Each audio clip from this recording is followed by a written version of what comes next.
Hello, and welcome to another edition of Only in Illinois, your weekly video recap from Reboot Illinois. I'm Matt Dietrich, and while it may appear that nothing is getting done in Springfield these days, the Rauner administration and its Democratic counterparts are making significant progress in one area, and that's driving each other crazy. This week, two political reporters for public radio stations in Chicago and Springfield teamed up for a pair of stories that described how this is happening and how it's contributing to the tension in Springfield. Joining me today are reporters Tony Arnold of public radio station WBEZ in Chicago and Amanda Vinicky, State House Bureau Chief of WUIS in Springfield. Tony, let's start with you. You focused on Deputy Chief of Staff Richard Goldberg, who has become the Rauner administration's sort of designated antagonist to the Democrats. How did this idea first come about? The idea for proxy wars came around because I feel like it actually started months ago when some of these things first started. At the end of session, at the end of May, things were getting very, I would say, toxic in the state capitol, and we'd go to these hearings. I'd go watch some of the Senate hearings that were called to digest or kind of go into some of Bruce Rauner's major proposals that he said he wouldn't sign a budget into effect without these being approved. And so Senate Democrats said, okay, fine, we'll have hearings into your ideas. And the administration would send this aide of his, Rich Goldberg, to go speak on behalf of the administration. And it's something that the Senate Democrats basically were offended by, because they say that when Goldberg would show up, he just wouldn't have anything to say of substance. It would be all talking points, and he got a lot of criticism for it. There's some big dramatic scenes that played out which were very uncharacteristic of the state Senate and the way that they conduct things there.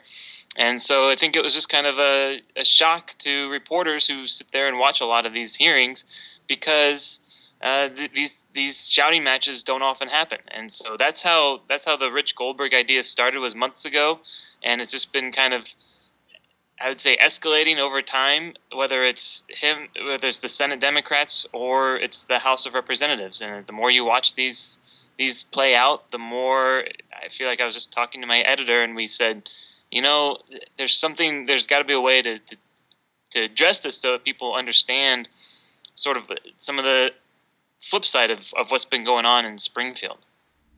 Tony, one of the things that really seems to get the goat of the Senate Democrats has been Rich Goldberg's demeanor. Can you talk a little bit about that? It sometimes seems like it's not even as much what he's saying, although that's a good part of it, as how he delivers his message. Yeah, I think it's important to understand that Rich Goldberg is a young aide to Governor Bruce Rauner.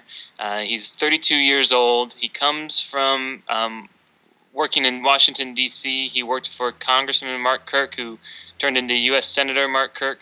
He's been around politics for a while, and when you watch him operate, I mean, it just seems like he just seems to enjoy sort of the back and forth of the fights that go on between Republicans and Democrats. You get a sense that he kind of takes pride in it.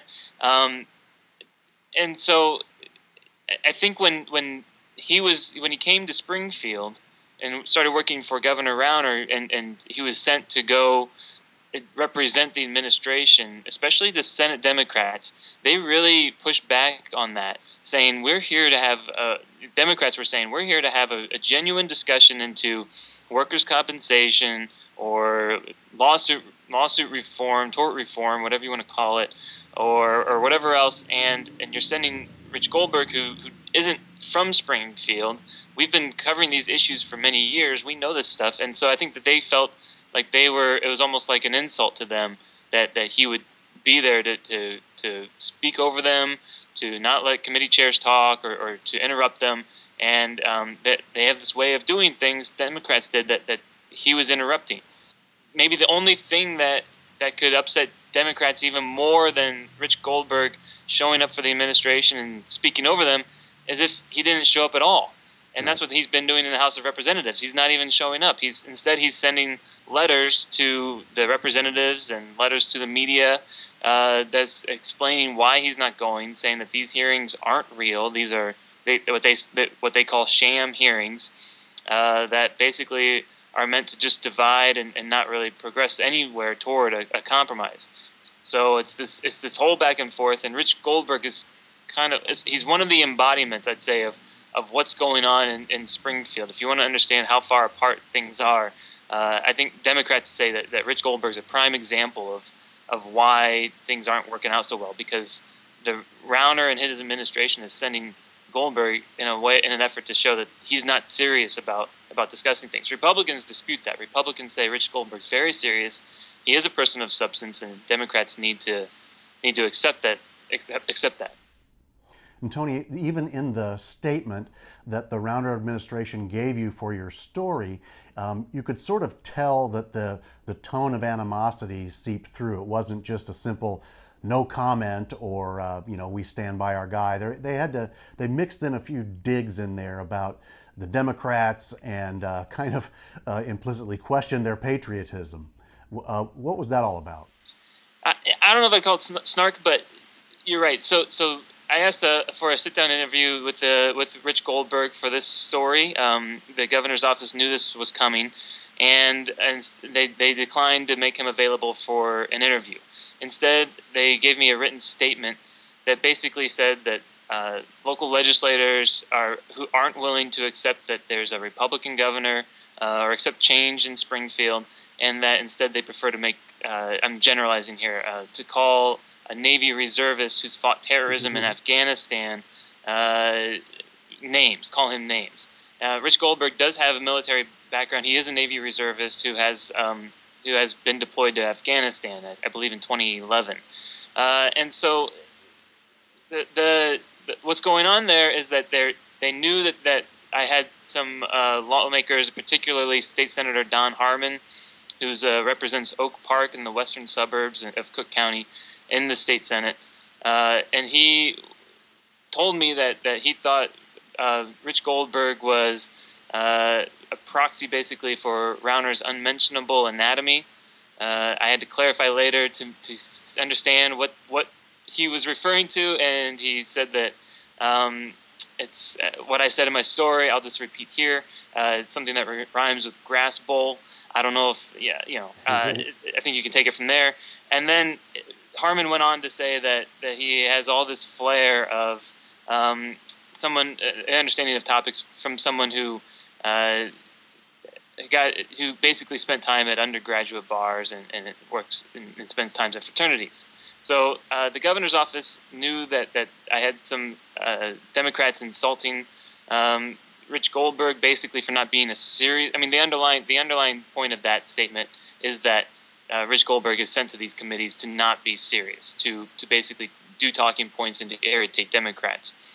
The governor's office responds by making this about Goldberg's military background, and to paraphrase their statement, they're saying, "Well, hey, Democrats, you're calling a war veteran a grass bowl here," and so that's something else that's been going on. That's the governor's side of things, the Rauner administration side of things, and how they exchanged this back and forth. Where really, what the story was about is someone who's not an elected official, who's he's a staff member of the governor's office, but he's been playing a public role lately, whether it's these letters sent to the House of Representatives or showing up to these Senate committee hearings earlier in the year to represent an elected official in Governor Rauner. All right, Amanda, in your section of the story, you focused on House Speaker Michael Madigan and his strategy of continually forcing Republicans to vote against things that you would think they would want to vote for. And you used as your example a bill that would freeze property taxes. This is something that both sides say they want, and yet it's come up over and over and over again for votes. It's never passed. Why don't we have a property tax freeze bill in effect right now? Matt, it is interesting because you hear a lot about the desire for some property tax relief from both sides of the aisle. And we talk a lot about where is there room for compromise. And this, I think, is one of those places, with a couple of big exceptions. For one, that is that Governor Bruce Rauner insists that any sort of property tax relief, and by the way, this did not make the commercials that he ran when he was running for governor, he wants it to be paired with collective bargaining. So basically saying that unions and municipalities would not be able to bargain for example, how much they make, their base salary. And then also he wants to rescind the statewide prevailing wage for construction projects, so really how much people, the workers, would be paid. And he insists that that be part of it. And it makes sense, because you would think that if you're going to tell municipalities and schools you can't spend as much money because your property taxes are capped, we need a way to make it less cost effective. Of course, this is yet again where unions see it as a way that the governor is trying to get rid of them. And so that is really what this is all about. So instead, you're not getting any compromise on property tax relief. The Senate did pass a measure, just Democratic votes, and the House continues to play what both sides, well, pardon me, not both sides, really Republicans say is a game. Okay, so when Madigan calls this bill in the House, why don't the House Republicans vote for it? Isn't it Rauner's property tax freeze that he wants? It is and it isn't. What they do is they separate it into two. So Rauner wants, again, this property tax freeze as well as these measures that would undercut unions, and really the House decouples them when the Democrats propose it, so that you have one vote, it's an amendment that would freeze property taxes. All the Democrats go for that. Then you have a second vote, and that is on just the prevailing wage and collective bargaining portions, and no Democrats vote for it, and really no Republicans do either. They either actually vote no, some of them take a walk and say I'm not going to bother with it, others vote present, and in the end you have it fail spectacularly. All right, and so as a result, this bill has come up 14 straight times and been defeated 14 times, right? Make that 15. On Thursday, when the House was in session, there was yet another call for this property tax plan by John Bradley, the Democrat from Southern Illinois, and yet again, it failed in some pretty big numbers. It's wild, really, Matt, because, like I said, you have politicians on both sides of the aisle that want property tax relief, and you have a lot of Republicans that in a way are sticking their necks out because their communities, this is a huge deal for them, and instead you already have campaign brochures that are being sent about them saying that basically they've gotten in the way of you having a chance to write a lower bill off to your local municipality for property taxes. And by doing this, Madigan's strategy is he makes the Republicans vote against the very thing that they say that they're for. Isn't that right? What is his intent in doing that? What's that for? I think there's a lot of intent here. One of it is just kind of, playing games, putting them through the ringer could be part of it. It's also, again, these campaign brochures have an opportunity for Democrats to have something that will really hit home when next year's elections are expected to be really tight. So especially in those targeted suburban races, this is something that could stick in voters' craw. And then there's another one. I think it could be a message to Governor Bruce Rauner and to Republicans. Get off it. It's not going to happen, and if you want evidence of that, here it is, loud and clear. I think one thing that I took away from your story, Tony, was there really does not seem like there's any reason to hope that these two sides are ever going to set aside their differences and sit down and find compromises. Do you agree with that? Or do you find any reason to believe that all of this might cease and they'll sit down and get together and compromise on stuff? It's kind of one of those things where I think if you look at it like bullfighting, they each have the red cape out and then blaming the bull for charging the red cape. So I think that when both sides are saying things like that, I guess me personally watching this, I don't expect to see any sort of big deal coming anytime soon.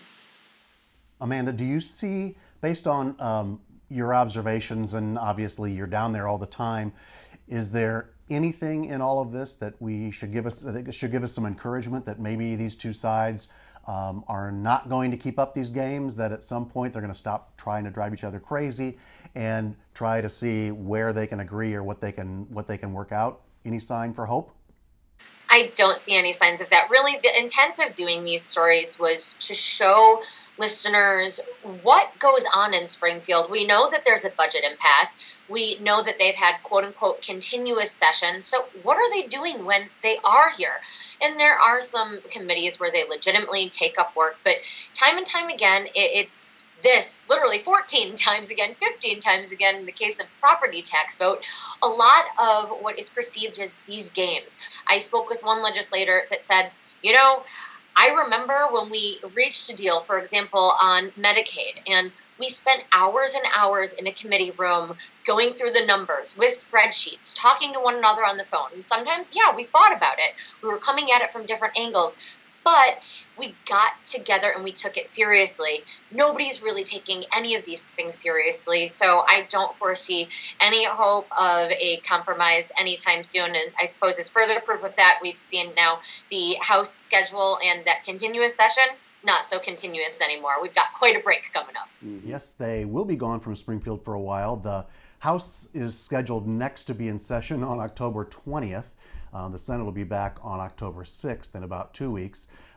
Thank you, Amanda and Tony, for being with us. Thanks for a couple of great stories. The web addresses on the screens are where you can find those two stories on WBEZ and WUIS. I'm Matt Dietrich. Thanks for tuning in. I'll be back again next week with another edition of Only in Illinois.